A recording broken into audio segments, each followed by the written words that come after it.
మహేష్ కుమార్ గారు Congress party NSUI state president గా, తర్వాత వర్కింగ్ ప్రెసిడెంట్ గా కాంగ్రెస్ పార్టీ ఆర్గనైజేషన్ యొక్క అన్ని విషయాల్ని తెలిసినటువంటి వ్యక్తి. దాని తర్వాత పిసిసి ప్రెసిడెంట్ గా వచ్చారు.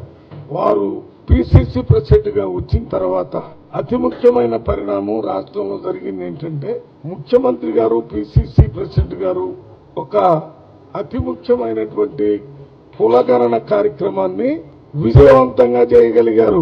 చేసింది రాష్ట్ర ముఖ్యమంత్రి గారే, కానీ పిసిసి అధ్యక్షులు దాన్ని పూర్తిగా సహకరించి భారతదేశంలోనే మొట్టమొదటి రాష్ట్రం కులగణన చేయాలనేది రాహుల్ గాంధీ గారు ఎన్నికల ముందు చెప్పిన దాన్ని రేవంత్ రెడ్డి గారు అమలు చేయడంతో ప్రభుత్వ ముఖ్యమంత్రిగా ఎంత ముఖ్య పాత్ర పోషించారో అంతే ముఖ్య పాత్రని మహేష్ గౌడ్గా పోషించారు.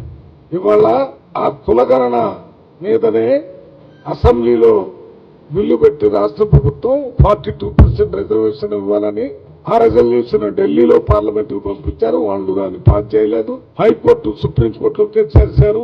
వాళ్ళు దానికి అనుమతి ఇవ్వలేదు.